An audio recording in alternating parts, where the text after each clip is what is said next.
Hello and welcome back to ATA's EconChat, brought to you by the Australian Taxpayers Alliance. I am your host, ATA's Chief Economist, John Humphreys, and I am joined by my now co-host, Adept Economics Director, Gene Tunny. Gene, how you doing? Very well, John. Good to be chatting with you again. Now, I don't know if you picked this up from last week, but I called our chat by the wrong name. This live stream is called the EconChat. And I very cheekily referred to it last week at one point as Econ Talk. So my apologies to Russ Roberts and his far more established, far more interesting podcast series called Econ Talk. If anyone listening to this is unaware of Econ Talk, I strongly encourage you, go out, Google that, find that. Russ Roberts is a very interesting economist with some good ideas, but also a good way at getting to the bottom of other people's ideas. So I did not mean to imply that we are at that level yet. We'll get there, Gene. We'll get there. Yeah. If you are watching this is an unscripted, live, interactive live stream. We don't have, we're not going off a script here, as you can tell by the fact that I'm already stuttering. So we're not going off a script. It is live. It is interactive. You can interact with us, get in on the chats, and we try to talk back. If you have questions, criticisms, comments, we can put them up here as we go, and we can get sidetracked. Indeed, I quite enjoy getting sidetracked. So feel free to ask us some difficult questions, throw us some curveballs, see if you can make us speechless live on air. It could be fun for you as well. So if you're watching this now, please give it a like, and in whatever medium you're watching it, please give us a follow there. So this is being live streamed on the Good Source, on the Australian Taxpayers Alliance pages, and on my personal pages, John Humphreys, and both on Facebook and on YouTube. If you're enjoying this, please go and find us on YouTube. Give us a like, follow us there, and please go and find us on Facebook. Give us a like, follow us there, and share it if you think anyone would enjoy these chats, or if you think you know someone who can write a comment that will sufficiently confuse both Gene and myself so that you can make us look stupid live on air. Feel free. That is a challenge. I invite you to. Look, I also want to get into the habit of just pointing you towards any events that are coming up. I forgot to do this last week. I'll try to remember. Just the two I've got off the top of my head. I won't get too distracted. But the AIP, the Australian Institute for Progress, has an event coming up this Thursday. I believe it's a lunch. They're talking about the debate on population growth. They've got two speakers with two different opinions. So if you're interested in that topic and you're in the Brisbane area, check it out. The Australian Institute for Progress is hosting that. That's this Thursday, the 2nd of February, and this Friday, the 3rd of February, we have our own Liberty on the Rocks. If you're in Sydney, Brisbane, or Melbourne, and you just want to sit back, have a beer with a few other people and chat about freedom, economics, and politics, then come along to Liberty on the Rocks. But also our friends over at, I think, the Menzies Centre. I'm probably getting that wrong, but there's a Menzies book launch happening on Friday as well, Friday the 3rd of February in Brisbane. So if you can Google that and to find out the details. I don't have them with me. I'll put them in a link after this live stream's finished underneath these live streams for both of those events if you're interested. But that's some introductory stuff, hopefully pointing you in the right direction. Speaking of introductory stuff, we normally start by having a quick recap, a look to see if the world's gone mad in the last week since we've spoken to you last, and what's new in economics. Often I have a quick look at the ABS, but just as I try and find the latest ABS stuff here, Gene, what's new in the last week? How did the world go crazy, sane, or somewhere in between? Oh, how did the world go crazy? Well, I mean, look, I think the war in Ukraine is escalating quite rapidly, and now we see that, Israel has launched an attack against Iran, and then not making any judgments on those, but I think on those events, but the world is becoming a more dangerous place. So they're going to be big stories over this year. I think that geopolitical risk is going to still be an element this year. And in terms of the local data, I think you're going to talk about what's been happening with the economic data here, aren't you? I was just about to bring that up, but you say you mentioned those points without judgment. Go into it. It is a crazy situation we're in, being so influenced by these geopolitical factors, seemingly well outside of our control. It is frustrating, but also watching from the sidelines. Well, maybe we won't get down that rabbit hole now because we've got some much more fun rabbit holes to dive down. But maybe in the future we could look at the economics of the Ukraine war. That could be a fun one. I'll let you off the hook now. I'll bring this up as you were saying. So there's two pieces of data came out in the last week that's worthwhile just keeping tabs on the economy. One is that inflation has ticked up again, and the next one is that retail sales have ticked down. So look, it's both of those are bad pieces of news, but I got to say, at least as I see the world, both of those were quite predictable pieces of news. So you've got here, you can see the chart I'm sharing with you here. This is the press release from the ABS, and you can just see at the end here, this is the increase in inflation that we've all been living through. So that's like this is over more than a year that this upward trend's been happening, and you can see we've now hit the top of that blue line. We've now hit 7.8% annualized inflation. The data was just released was 1.9% for the December quarter, but most people think in annual, so I'll speak in the way most people think. Annualized now at 7.8, so nearly 8% inflation. And that's not pretty, and that's higher than the last number that was being quoted. But while that's a negative piece of news, I would just say that I think this was thoroughly predictable and thoroughly predicted. And so, Gene, you were saying before how when this news came out, the instinctive reaction by some people was that, well, I'll let you say it. Oh, well, what I've found amusing over the last few days, John, not that I'm amused by the data, but it's always funny. I mean, the media are just looking for comment that goes along with what the latest bit of news is, and we had that inflation number, and so we see economists who are saying, oh, the RBA is really going to have to increase interest rates a lot more. So there was an economist, I think from Deutsche Bank, who's been saying that we'll have to have 4 more rate rises this year.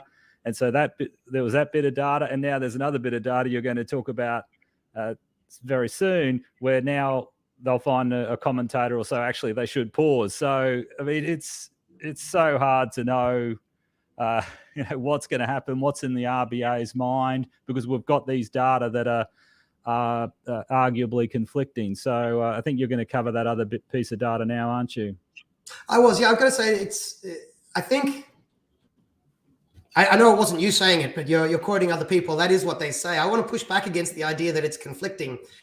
This is the cliche idea of the trade-off, where the economy is just one simple thing with one simple lever, and either it's overheating in all directions or it's underheating in all directions. And that is maybe a useful mechanical way to explain economics to a grade 10 class when you're first getting the idea out. But the economy is much more fluid and messy and more organic and mechanical than that. And it shouldn't be a surprise to anyone that we could have an economic slowdown and inflation at the same time, because they're caused fundamentally by two different things.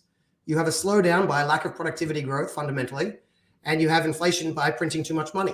Now, the printing too much money can hide the slowdown for a while, but fundamentally, both of those things could coexist. Bad microeconomic policy could lead to an economic slowdown, and bad macroeconomic policy could lead to inflation at the same time. And that's what these two data points show. As you say, this one right here shows us the inflation continuing up, and this next one here, the headline here, retail sales down 3.9%. That is over only the 1 month. This is monthly data, not quarterly data. It shows that December sales are down seasonally adjusted. So that's the slowdown in the economy that's happening simultaneously with the increase in inflation. And you're right. Some people see that and they instantly draw conclusions and make comments about how this is going to require more interest rate rises, fewer interest rate rises. One of the tricks, and this is my first little chance of giving a mini economic lesson today, I'm sure I'll find more. New information, when they release the data, if the data is as expected, that is not new information. It is new information that should determine the change in your behavior or the change in your predictions or the change in the stock market. Right? If they make an announcement that we already knew they were going to make, that's not new information. And I would say both of these data points are roughly consistent with expectations, especially the CPI one. I don't think that shocked anyone. We knew that CPI was going to officially tick up at least one more time. And then I think the expectation is it'll start to tick down in the following quarters. And if it keeps following expectations, it shouldn't change our behavior. Our behavior should change when our understanding of the situation changes, not just because data drops on the ABS website. So I think you're right that a lot of commentators do that, but they shouldn't. So yeah, this was the second point. Retail sales slowing down. I'm not surprised. As I think we've said before, we might be on slightly different pages with this. I think in some ways Australia is already in a mild recession, and I think we're trending ever closer towards getting into an official one, although I'm not sure that official matters that much. Mm. You got the John, same what view? about the Black Friday sales? There was some commentary that there was a bring forward of spending into November, and that partly explains that drop in December. I mean, it couldn't explain all of it, but that was one of the explanations. Quite right. No, that's absolutely true. So firstly, I mean, the December numbers actually did go up in real terms, but we're talking seasonally adjusted as we should, because December has Christmas shopping. So we already adjust for that. And then what you see here is a big drop in December, but you can see here an increase in November that looks out of line with normal low-level increases that you'd expect in a normally functioning economy. So this seems to, that would lend weight to that idea that the seasonally adjusting benchmark is being adjusted by the fact that some people are bringing forward their Christmas shopping. So that's an interesting little tidbit here. But the downturn can't be explained entirely by November, as you can see by the size of those two bars. Yeah, but that is a very good point. Well made. We've got a couple of comments coming through. I know, I'll give this one to you, Gene, if you like. John McCauley asks, Elbow says electricity prices are expensive because of Putin. Is that true?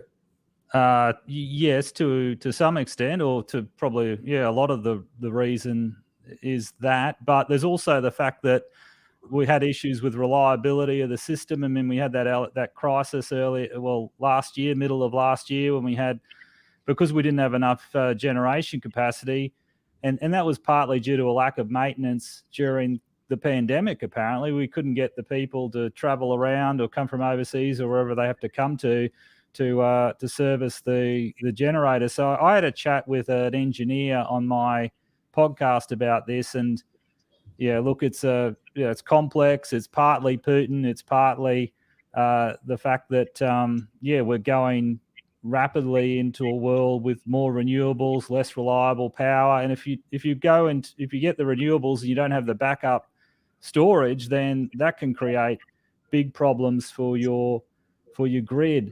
So look, it's a complex situation. I think this is, John, we might have to come back to this after we've had a bit more of a look at it, because it is a very complex area. One thing I would note is that with the whole issue with Putin, I think how that's entered the political debate is that because the Prime Minister has said that, don't blame us for our election commitment being not being able to, we can't meet our election commitment of cutting power prices by whatever it was, however many dollars, $250, I can't remember exactly, because of the war in Ukraine. But I mean, the war in Ukraine started, all the energy prices started increasing before Elbow made that commitment. So you can't actually use as an excuse. So I think that's how that's entered into that's the relevant political issue. It was an interesting sleight of hand, that one, I got to say. The idea that they were caught unawares by a war that had been already going on for 5 months. That's It was an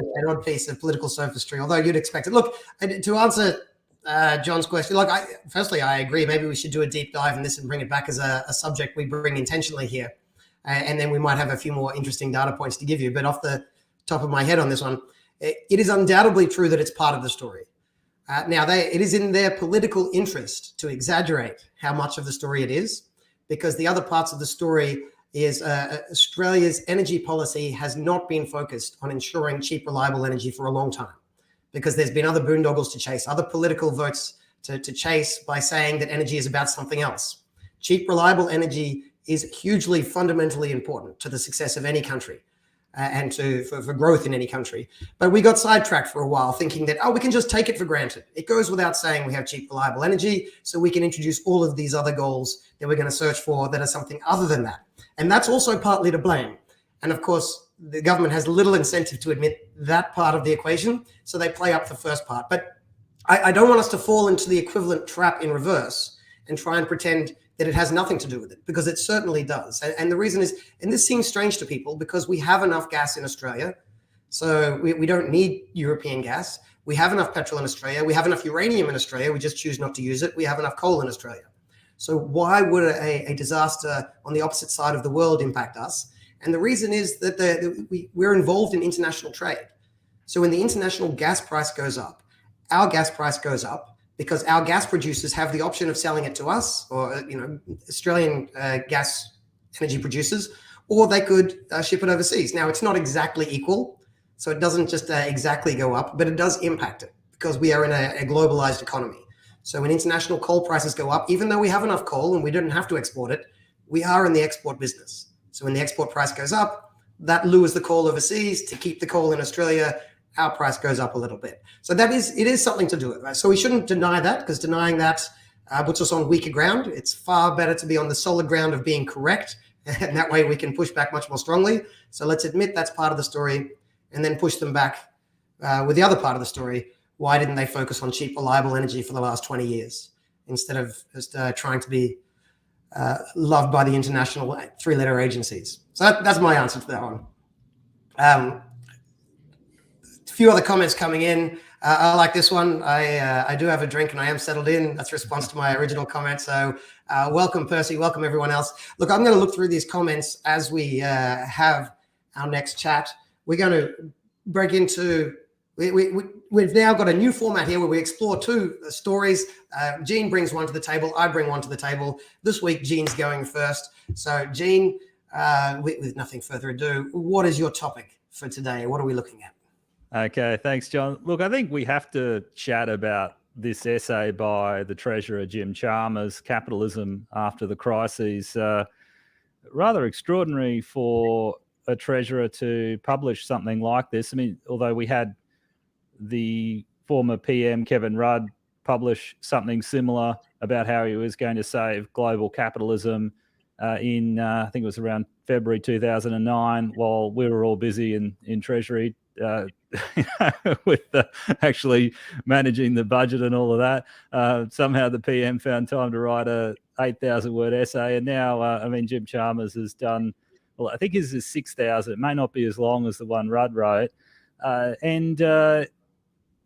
Jim Chalmers wants to remake Australian capitalism. I don't know if he necessarily wants to remake global capitalism, but he does have a critique of neoliberalism. So that's the new thing that everyone hates. And I mean, it's similar to a lot of critiques of so-called neoliberalism, that we've gone too far in the direction of the market and we don't care about society as much anymore, and isn't this all dreadful, and isn't all this inequality terrible, and it's causing problems for democracy. Now, look, okay, there's certainly issues, and in some countries inequality has certainly increased. There's no doubt about that. But overall, it's this very simplistic analysis. And look, it's Jim Chalmers's views. I mean, fine, it's his philosophy. It's probably what you'd expect from Jim Chalmers. He's entitled to those views. I mean, my personal view is you should be looking at specific policies. I mean, what exactly do you think we did wrong? Okay, let's look at specific issues and see how we can fix those up. I mean, is it tariff cuts you don't approve of? I mean, tariff cuts that the Hawke-Keating government supported. I mean, what is it precisely that you think is the problem? So there's this general critique of neoliberalism, which is no different from a lot of stuff you see online by various progressives. And look, I mean, I'm not necessarily going to defend everything that's been done in economic reform. I mean, there have certainly been, I think there have been some great successes, but there have also been areas where it's had less than stellar results. There's no doubt about that. But I think what's important is to get it, well, okay, let's understand what he actually wants to do, because he's got this general critique, okay, but what do you want to do? And his main idea seems to be this idea of co-investment. That's the real substantive thing. That seems to be how he's going to define his time as treasurer. This is or his time as PM if he later becomes PM, because in a way this is a job application for PM. He wants to be Labor leader. He sees this as defining his philosophy as a Labor treasurer. We're going to fix capitalism. He talks about values-based capitalism. He thinks capitalism, we want to move away from a system where it relies upon people being self-interested and greedy and the private sector alone. We want to have a cooperation between the private sector and the public sector. We want the public sector getting the policy settings right and then co-investing with the private sector. And he provides some ideas about how that will occur. He talks about the Clean Energy Finance Corporation, which is designed to provide finance for various renewable energy projects. He sees that as a success, even though it doesn't appear to be meeting its investment mandate. So I had a look at that because I found it interesting that was his one, the example that he gave. So he talks about co-investment as a powerful tool at our disposal. The Clean Energy Finance Corporation has been a great success, partnering with investors to direct capital where it can have the greatest impact, not by subsidizing returns, but by helping structure investment vehicles in a rapidly emerging economic sector. We will employ this co-investment model in more areas of the economy, with programs already underway in the industry, housing, and electricity sectors. Okay, so they're looking at providing some type of framework, having these entities like the Clean Energy Finance Corporation, and I think they've set one up similar to that in housing. It's to encourage investment by the private sector and by, providing more accessible finance or creating financial products, perhaps with some government guarantee. I don't know. We have to wait and see what exactly the Treasurer is talking about here.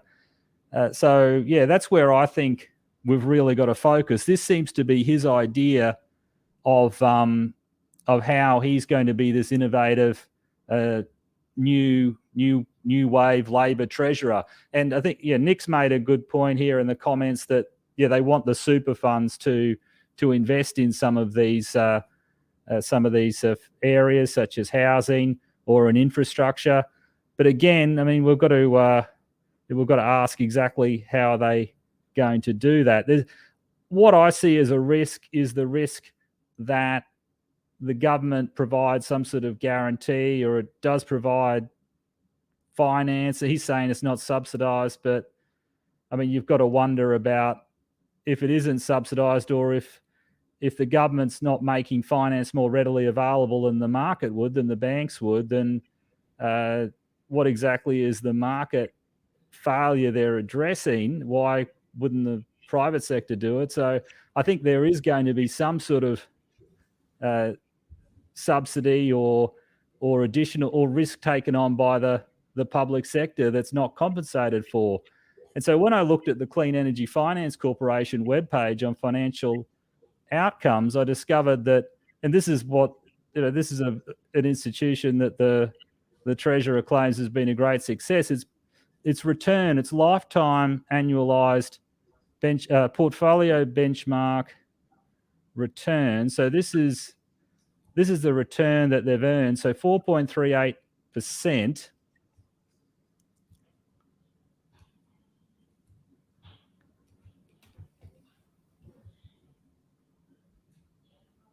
Hang on, that's what it's that's what it's supposed to earn. So 4.38%, which is hardly anything really if you think about what you'd really want to be earning as an investment vehicle like that. So I think there is a risk that this sort of thing is subsidized. I think there's a risk that they're taking too much risk onto the government balance sheet, and there's a potential to fund projects which are uneconomic. So look, if that's the big idea, I mean, okay, well, let's see the specifics and let's analyze exactly what you're recommending, and we can talk about that.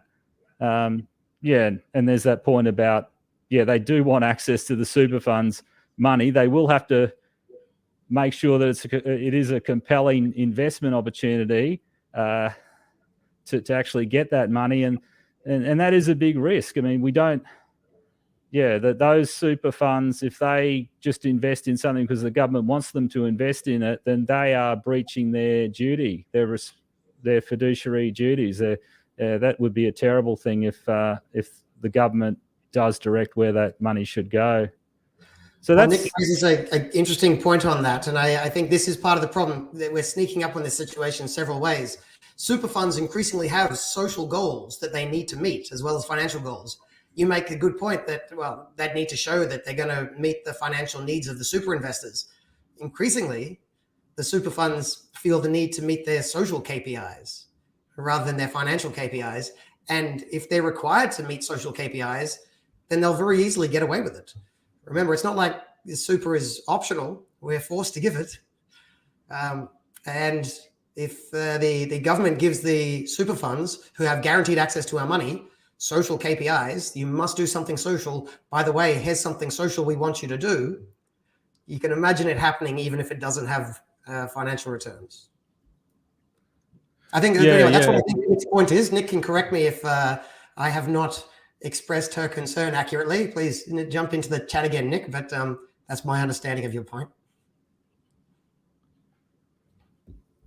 Yeah, so the whole thing with this values-based capitalism, one of the concerns is that, you end up with this very odd relationship between the government and banks and super funds. And in a way, it's very odd for a Labor leader or an aspiring Labor leader. And this is a point that Matt Canavan made, that, I mean, he was very critical, as you probably would expect, of this sort of thing. And I mean, he was saying that the Treasurer seems to is spending too much time in the boardrooms of banks and super funds. So yes, it's very strange. But what I think might be going on, and this is one thing that I'm wondering, is this because he really doesn't have many other options due to the state of the budget, due to the high amount of debt, and due to the fact that he's committed to the stage 3 tax cuts? Catherine Murphy on the Guardian podcast asked him, okay, if you're talking about values-based capitalism, does this mean, or she was basically asking him, if you actually, given what you're professing about values-based capitalism and your concerns about inequality, etc., does this mean you'd revisit those stage 3 tax cuts? And I thought that was a good question. And he just gave the standard line, he said, look, we've already dealt with that, and you know my position on that. I think she probably could have pressed him more on that, because it is a legitimate question. If, in terms of a traditional Labor government, some people have been saying that with this essay, Jim Chalmers is channeling Whitlam, or they're going back to the Whitlam government. I'm not entirely sure about that, because the Whitlam government was big spending on social welfare programs. They really ramped that up. I mean, I know now we are spending more on that sort of thing, but I don't know if there's a capacity for this government, given the fiscal situation, to really increase those welfare payments or expand the welfare state much at all. And so he's really falling back on this sort of thing because he may not have any other option. And to an extent, that's because the government's had to go along with the stage 3 tax cuts for political reasons to win the last election, and now they can't go back on it. So, this could be the only shot he's got in the locker, so to speak. That's one thought I've had on this essay.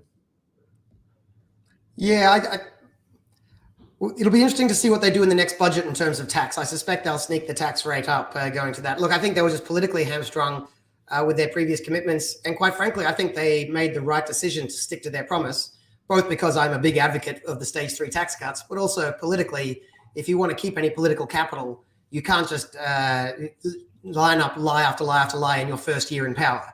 So I think it was the right political move and the right economic move. I suspect they also know it's the right political move. They think it's the wrong economic move, but they're stuck with it. And so I'm happy about that. Yeah, a couple of pontifications. I haven't thought about this article as long as you have, but I think you're right in one very important point. There's been a lot of furor about the words, and I think the words of what Jim says, if taken literally, we should be worried if taken literally. But you point out, I think, that it's not necessarily true that we should take it all literally, because there's a lot of fluff and waffle in the middle there that could be interpreted multiple ways. And to a large degree, what we have to do is go back to it and say, what does that mean exactly? Exactly what policy are you suggesting here? And I suspect what's happening is there's two things. It's worth responding to both. I suspect the policy recommendations coming out of this, I suspect will end up being tinkering. I don't think it'll be good tinkering, but this is probably a lot of grandiose statements. I'm not sure if they're going to follow through on grandiose actions. I got to say, as I say that, if I'm right, that would be a good thing. Because if they followed through on all the grandiose statements, I think it would be a supreme mistake for the future evolution of our economy and country. So I am hopeful that this is a lot of bluff and bluster. But also, if history is anything to go by, politicians are often full of bluff and bluster and grandiose statements. And then once they actually sit down and work out what does this mean, it could be a tweak here and a tweak there. I do worry about them targeting the super funds. I do worry about when they say greater sort of interaction and cooperation between the government and the corporate sector. That could, that could be done in several different ways. Some of them supremely damaging, and some of them rather mild, and some of them perhaps useful. We really need to know the details first. But I worry that what he's talking about is not the mild version. I hope that what he does is the mild version. But what he's talking about here has echoes of a lot of things that have been growing over the last couple of decades. Some people have actually said it in the chat. Let's see if I can find some here. I think Percy said this twice. It's the ESG goals. A lot of the language here is also the language of ESG, the environment, the social and governance systems. And it's steadily being embedded through several different means, fair and foul, into the goals of a lot of companies. Sometimes basically being shoehorned in there by governments, sometimes by industry super funds, which, as was also pointed out by Percy, I think, that they are closely related to the unions. So you are getting lots of deviations from normal capitalism through ESG. Another term that's been thrown around a lot by people that it looks like Jim Chalmers is influenced by is stakeholder capitalism. And stakeholder capitalism, it sounds so benign, but if you scratch the surface, it's a very worrying idea. The whole point of capitalism is that corporations are supposed to represent the owners and benefit the owners, right? It's capitalism. You make a profit and the profit goes to the people who made the investment. That's the idea. Stakeholder capitalism basically means, that ownership thing we told you about? Yeah, not so much, right? I mean, you don't have to be an owner to have a stake. You could be a consumer or a worker or a neighbor or just anyone with a pet dog that ran across someone's front yard. And that basically means society. If society is the owner, remember that's not a real thing, right? That's always code word for government. If society is the owner of the business, i.e. government is the owner of the business, that system of economics does not have a good track record at working. There's a couple of things here. The Chalmers thing has been likened to out and out socialism. I don't think that's quite right, because what he's talking about is this incestuous relationship with big business and big government and big unions. And out and out socialism just puts the big leaders of big business up against the wall, shoots them and takes their property. So this is not quite traditional socialism. It's been likened a bit to Whitlam, and you already mentioned that before, but it's not quite that either, because what Whitlam wanted to do was have the government take over all of the realms of how you help people, a massive welfare state, massive redistributions. He's not really talking about changing the welfare state. He's talking about changing the way business operates.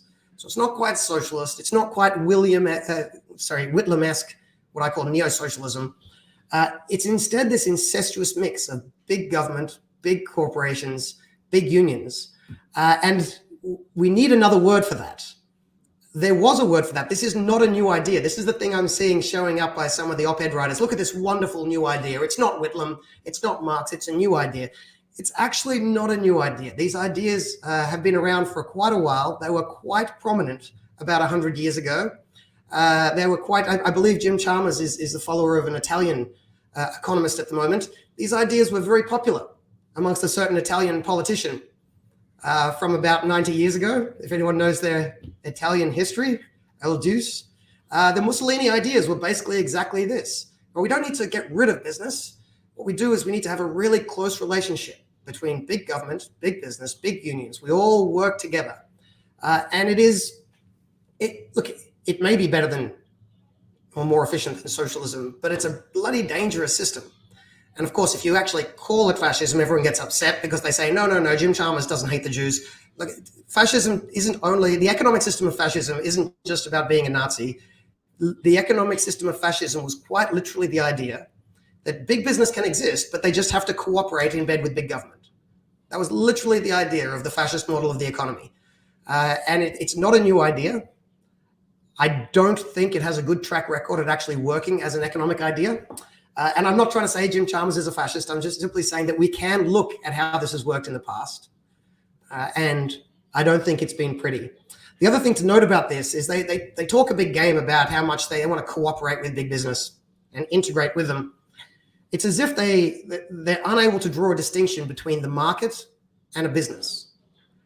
I mean, most people on my side of politics, we believe that a market is a better way of coordinating things than bureaucrats and politicians. That's true. That's not from a love affair with business. Indeed, business are often also the enemy of markets. Like I am not pro-business, I am pro-markets, and markets happen to have business in them. And it seems when a lefty stumbles across this idea and sees markets working, they think markets work because there's a couple of nice businesses. And so they co-opt those businesses. But it's not the existence of those businesses that make the market work. It's the nature, the dynamic nature and the competitive nature of the market that helps the market system to work. And sometimes a good market needs businesses to fail. If businesses make enough bad decisions, they fail. This idea that defending markets are about defending businesses, some people on our side of politics need to get out of that way of thinking. Bad businesses should fail. We're not here to defend businesses. I'm happy to defend people who make good decisions and get ahead and are rewarded for that, whether they're in any field of endeavor. But it's not just about defending businesses. And this approach that Chalmers has seems to be pro-business, anti-market, whereas I am pro-market and indifferent to any individual business. So that's some of the things. I do notice in some of his language, he talks about redesigning markets and that markets need to be carefully constructed. And I think once again, that shows a fundamental misunderstanding of what we mean with markets. Markets are an evolutionary concept. They're not designed. They're not constructed at all. They happen sort of spontaneously out of the interaction of a bunch of voluntary interactions between consenting adults. It is an evolved system. And one of the most dangerous things we have is these politicians that lack the humility to realize that they can't design such a complex system, meddling in a hugely complicated, evolved system that is probably beyond their capacity. It's beyond their ken to actually understand the dynamics. It's beyond the understanding of most people. Leonard Read famously wrote a book saying no one knows how to, it's called iPencil, and he pointed out that no one knows how to make a pencil. Seems like a crazy statement, but if you unwrap each part of making a pencil, someone has to know how to cut down the wood, which means they have to know how to use a chainsaw, which means they have to know how to make the chainsaw, which means they have to know how to get the metal for the chainsaw, which means they have to know how to make the iron, the steel, which comes from the iron, which comes from the mining. So you go back through all the parts of making a pencil. No one person can do it, but it comes together spontaneously, seemingly spontaneously, without any central controller. That's the important point. There's no central controller in that. And yet you can go and buy a pencil now for 10 cents.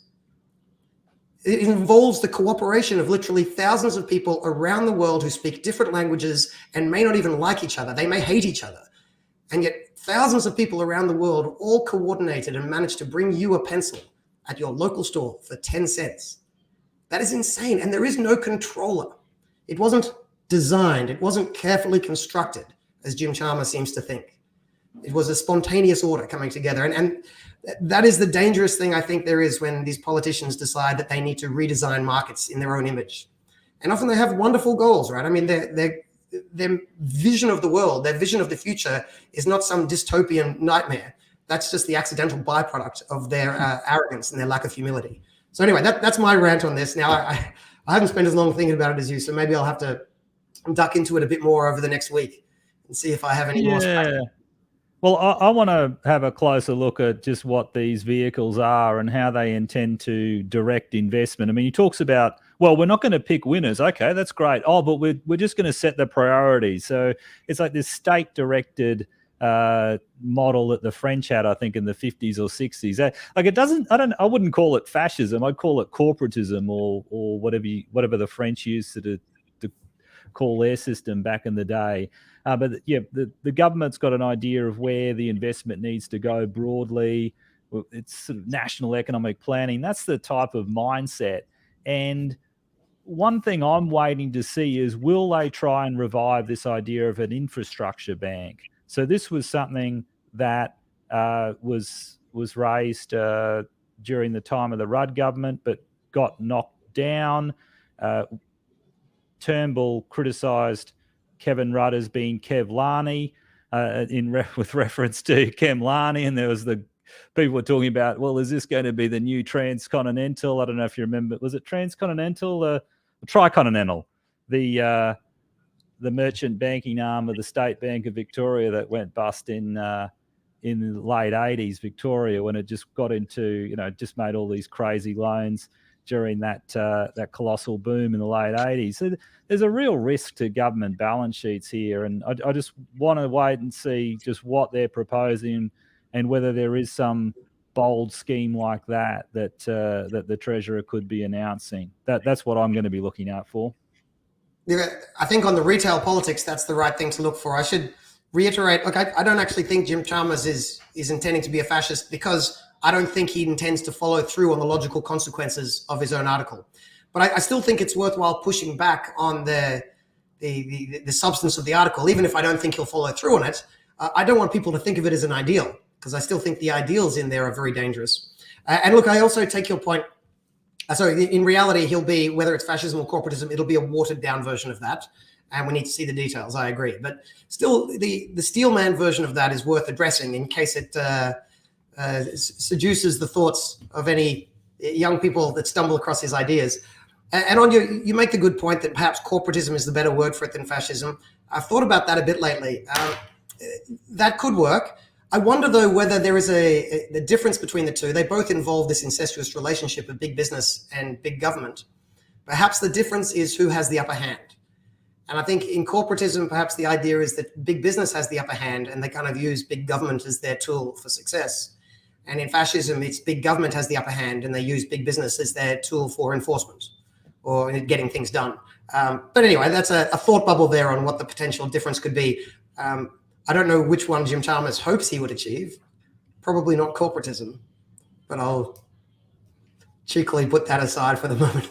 Well, what he wants to achieve is he wants to get enough votes from the Labor left by imagining he can remake capitalism, where really he's going to create some investment vehicles. There'll be some additional money into renewables and housing, but is it really going to make much of a difference? And I don't know. I mean, in housing, that's one of their big challenges. I mean, the housing affordability is a massive problem now, and the number of people who can't find accommodation, particularly in Brisbane. I mean, I go for a walk along Wickham Terrace in Spring Hill, and I mean the normal, usual homeless people you see, but now you see there are people living in cars. They've got all their worldly possessions in the back of their vehicles. I mean, it's just tragic, and it's because for years we've just stopped people from building houses where people want them. So we've got problems that have been created in part through government regulation, and now they're going to be that problem that's going to be used as one of the excuses for remaking capitalism and providing, I don't know, whatever they're going to do, subsidised housing. There'll be some money for that, for social housing, but it's not really going to be enough to solve the problem, in my view. That is so often the theme, isn't it? A government program goes wrong, and the lefties turn around, point at capitalists and say, why did you do that? And then they use that to justify another government program that also goes wrong, and the whole cycle repeats itself. I do like the fact that every time I try to get us distracted in a conversation about the grandiose philosophy of the implications of Jim Chalmers' article, you bring us back to the real retail politics, which I think is entirely correct. I think your read on this is true, that his grand philosophical statements are mostly just fluff and waffle so that he can try to get the Labour leadership, and it'll mean a bit of tinkering. I think you're right. I just still enjoy rebutting the actual words as well. Anyway, this has been a fun discussion. There's been some good chat coming in. I haven't been able to keep up with it all. I apologize, but we might try to keep up with some of it at the end. I think in our last 10 minutes, I might try to touch on the topic that I was going to raise today. I think we're getting into a habit where the last topic always gets short-shrift, but perhaps that's just inevitable. Look, see if I can work this one out. The issue that's been vexing my mind lately is and I wouldn't be the only one that's talking about this lately, the issue of the voice and the voice referendum. I'm sure a lot of you have seen this discussion and the banter back and forth. And some of the discussion is about the nature of, is it a good idea to have such a direct focus on a specific race, race-based approaches, race-based issues, race-based houses, chambers, and the rest of it. I want to put that aside for the moment, because I do, and ask a different question. Let's say, for sake of example, for sake of argument, let's say you did want to do things, did want to take race-specific action. You are happy with that idea of identitarianism and doing everything according to what race people have. The question I want to ask is the institutional question. I am an institutional economist by nature. The institutional question of what level of society or what institutional bodies in society are best to be addressing these issues. If you think it's going to make a benefit or it could make a benefit, which institutional structure would be best for helping it to succeed? And I'd suggest there's three ones that immediately come to mind. If you want to set up like an Indigenous advisory board, do you set it up at the community level where people are voluntarily getting together? Do you set it up at the government level done legislatively? You pass legislation a bit like ATSIC. We used to have ATSIC. That can be a legislative solution. Or do you set it up constitutionally? And my argument here is, put aside whether you think it's a good idea or not. I believe it is the best way to do it would be community-based. The next best way to do it would be legislative. And the worst one would be constitutional. And it's interesting that we've sparked this discussion immediately going to the constitutional solution. Labor has the numbers in Parliament right now, in the House and the Senate. They could pass the legislation for a new ATSIC. The body they say they want, they can create now. They have the power to create it right now.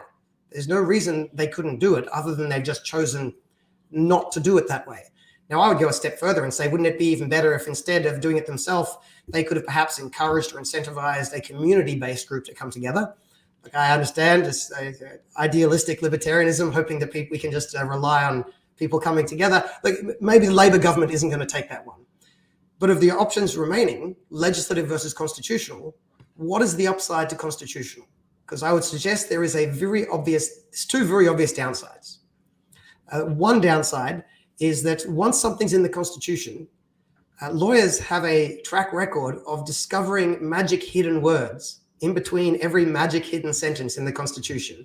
And they're able to interpret it to find new hidden powers and rights, and lack of rights and restrictions. So tweaking the Constitution is a very dangerous thing at the best of times. You really need to know exactly what you want to achieve out of it, and you need to be very careful. And the idea of introducing something that could be mistaken for a third chamber of Parliament, I know they say it isn't, but if it's close enough, then you're just relying on the ruling of all future judges and the arguments of lawyers that they will never interpret this in such a way as it might bite us. And that is a cost that we don't need to worry about if we go down the legislative path. So that's just a cost that has no reason for having it. The second one is, I understand a lot of people think that a body like this should exist. You might be right. But if you're right, let's legislate it and see. But a really important lesson for everyone, and I know people would say maybe I need to learn it more, is to always be aware that you could be wrong. I could be wrong, you could be wrong about a lot of things you think. I like to tell this little story. Like, Gene, I'll use you as the guinea pig here. How old are you, if I may ask? I'm 47. 47. Do you agree with everything that you believed when you were 27? If 47 no. You met 27 you. No, not at all. And 27-year-old you, if you'd met 17-year-old you, would they agree on everything? No. The point is, everyone is wrong about something you don't even agree with yourself. Right? And so we always recognize, every year we get older, we recognize that old us was wrong about something. Well, let's glimpse 10 years in the future. Gene, do you think 57-year-old you will think 47-year-old you is right about everything? Unlikely. No, almost certainly not. It's a useful thought experiment to hopefully give people a little bit of a glimpse of humility. We might be wrong. Now, for the people that do want a voice, if you are wrong and we do it through legislation, it could be unwound.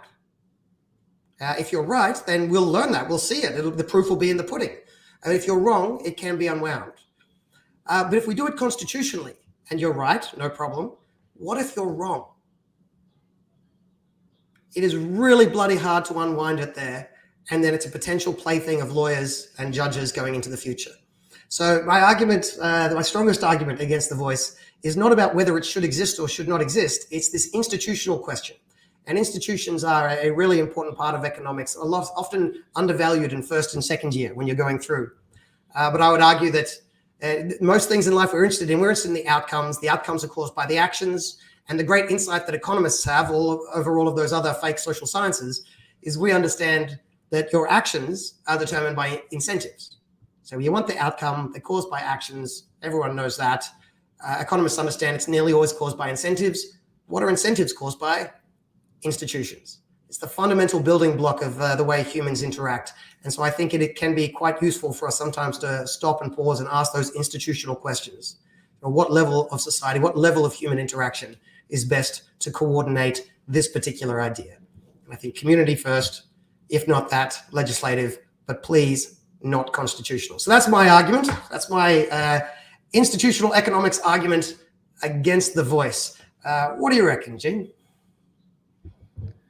Look, I want to see what the exact amendment to the Constitution is. So we're having a referendum to make a change to the Constitution.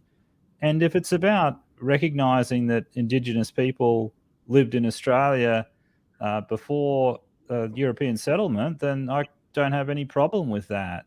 If it's something along the lines of, well, the Parliament has to take into account the views of Indigenous people, then okay, well, let's see the wording. I mean, that might be okay. I would be, I'd be careful about having some sort of body that could potentially override or call into question the decisions of the existing Parliament. I think that could be a bad idea.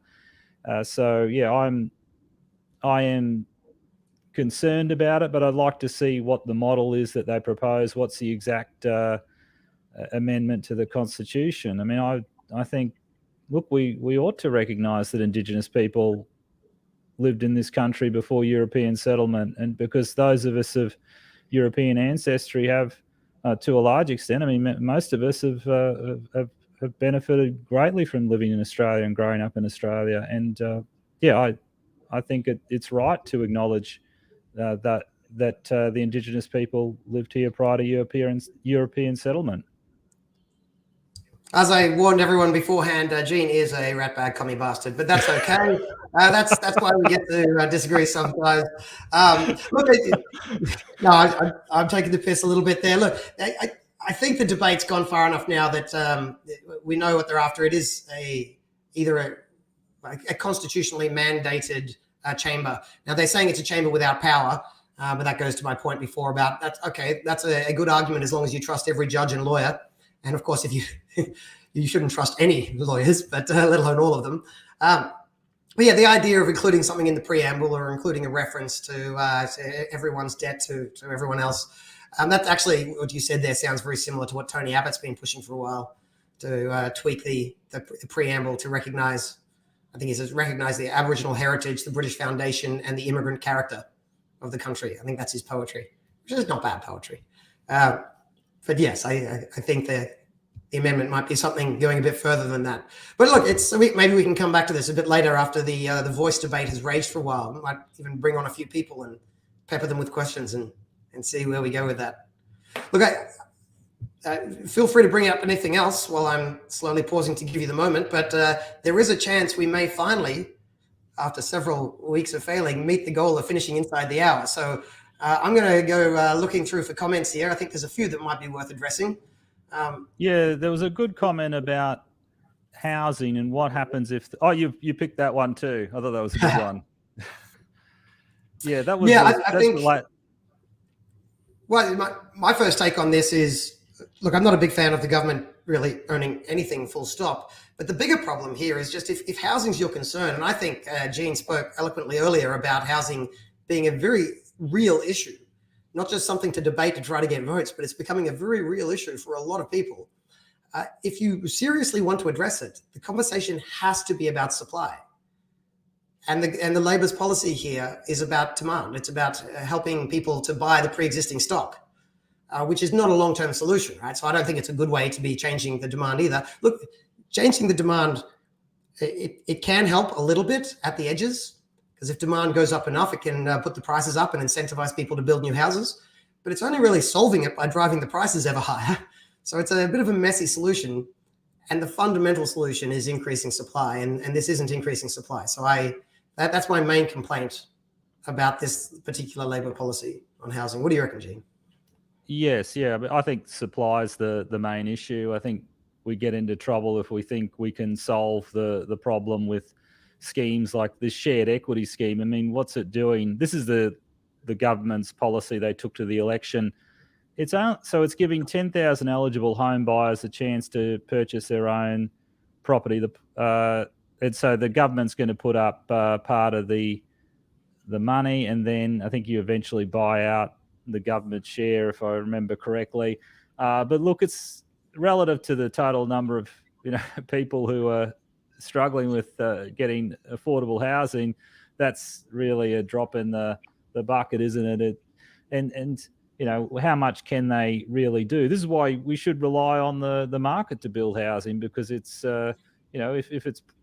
if the regulations aren't getting in the way, then the incentives are there for the private sector to build the housing that's necessary, and you don't have to try and come up with all these elaborate schemes from the government to improve housing affordability that aren't really addressing the fundamental problem. So now it's my turn to be the commie rat bastard. Well, not quite. But look, I often agree with a solution that sounds like let the market do it. I got to say that the problem at the moment is the pre-existing restrictions on the ability to supply more. If we just sit back and say, we don't need to change anything, the market will fix it. Well, the market can't spontaneously overcome bad legislation. I mean, to some degree it can. That's called the black market. But I don't think the black market is a good solution to increasing housing supply stocks. I don't think that's going to work. So the market can help to solve these problems if it is given space to work. The restrictive zoning laws around too many parts of our country, not everywhere, by the way. There are some places that do allow building growth. It's just often those aren't the places where people want to live. And you made that point very well earlier, where you said they're not allowing construction to happen where people want it. And that's a crucial part of that sentence. The planning laws are a difficult one. Often people want to go to the federal government. Federal government doesn't control the planning laws, although they could potentially incentivize an improvement in planning laws. Because the current problem is, if there is development in an area, which level of government receives the benefit? Which level of government gets more revenue from that development? Primarily, the federal government. They get the benefit from development. Which level of government is in control of the planning and zoning? State and local. So you've got a mismatch of incentives, right? State and local government get the upside of regulation, i.e. getting more votes from the NIMBYs, but they don't get the downside of reduced production. And the federal government's in a reverse situation. So there needs to be perhaps some institutional alignment of incentives between the layers of government there. But it can be a messy question. Were there any other questions here that jumped out at you? I think I saw one that just a comment maybe that I wanted to throw up here from Grant.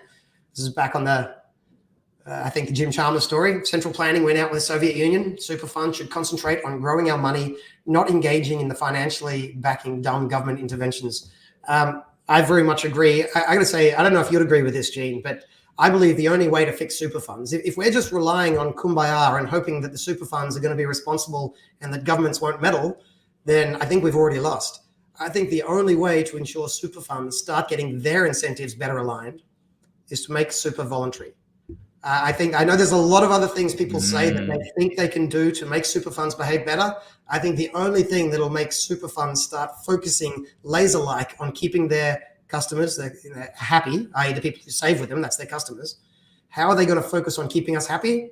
With the very real threat that we're about to leave.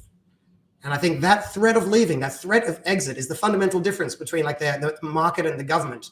The market, you don't like something, you don't vote for the other supplier, you leave, you walk into the other shop. You use exit. That is the way you get your point across. Whereas the government, you can't exit, you're stuck here. All you've got is voice. Once every 3 years, you have a 1 in 16 million say between two options that are very similar, which the voice is a far less powerful feedback mechanism than exit. And so I want to give savers that exit power back by making super voluntary. But I know that spooks half the people on my side of politics as well.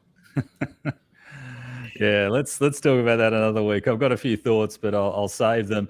The question I thought was there was a good question about, is there a chance Australia could be self-sustaining through nuclear electricity? Look, I suppose politically there's no chance it will occur, unfortunately, even if the economics stack up. And it's really Bill Gates has got a great line in his book about how it's the one carbon-free source of sustainable power or reliable power that is proven, and we can do it huge scale. So that's the one sentence case for nuclear energy, as he calls it.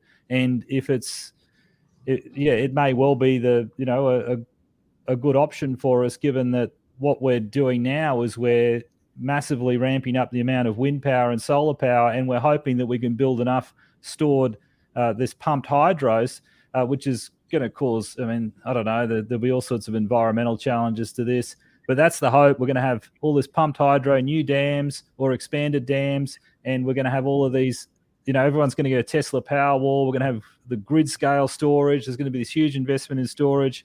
Look, if that proves to be uneconomic or we just can't do it in time, then we may have to think about something like nuclear. I wouldn't object to it, but politically, I think it's just not going to happen. A slightly different take on the answer here. Firstly, politically, I think it's getting to the point where it's, I think, getting closer to inevitable. I think we are going to eventually embrace nuclear. I think it's about the point where we were, say, 5 or 10 years before gay marriage was legalized. And about 2 minutes after that, everyone said, I was always for it. It was inevitable.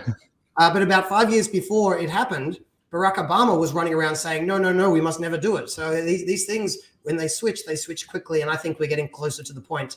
However, even if we do switch to embrace nuclear power or legalize it, firstly, the first point is legalizing nuclear power. That doesn't necessarily mean we switch, because it has to then be economic, right? So I think absolutely it should be legalized tomorrow. It's ridiculous that it isn't. But is it economic? Well, that depends on a bunch of other factors. Presently, coal and gas are probably more economic than nuclear. But these things can change, right? Technology is changing all the time.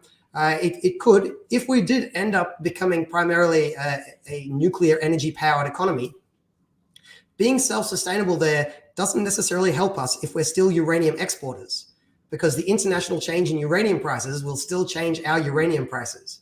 As I was saying before, the same way that the Ukraine war impacted on our coal and gas inputs into our electricity system now, the price of nuclear power will also still be determined by the price of uranium to some degree, and the price of uranium will still be determined on the international markets, even if we are, and we are, if we want to be, self-sustaining. We have far more uranium than we would ever need. So we would, that's why we export so much currently. If we started using it, we would still be exporting some. So we would still be susceptible to the ups and downs of international markets for the uranium price. I did say before we might finish under an hour. Guess what, Gene? We're not finishing under an hour. Last comment then to Melissa. It sounds like The Voice is a government-funded lobby group the government of the day can listen to or not. Well, maybe. As Albo has said, it would be a brave government not to listen. But I guess we will see. That debate is going to kick off in earnest over the coming months, because it really is the start. Both the no debate and the yes debate has come out and said they're really about to get rolling. So expect to see a lot more of that discussion over the coming months. With that said, thank you everyone for tuning in. We do these live streams, Gene and I, and perhaps guests in the future if we feel like inviting them on. We do this every Tuesday, 7 p.m. Queensland time, which is 8 p.m. New South Wales and Victoria time. It's streamed on Facebook and YouTube, Australian Taxpayers Alliance, The Good Source, and my personal pages for John Humphreys on Facebook and YouTube. Please go and have a look for those. Give us a follow on those platforms. Go and find me on Rumble as well. I put these up on Rumble. Go find me and follow me on that platform as well. And we look forward to seeing you back here next week. Let's see if I can find my outro video. All right, thanks a lot, Gene. I'll see you next time. Definitely, John. DJ, what do you think of the budget? Budget naughty. Yeah, budget naughty.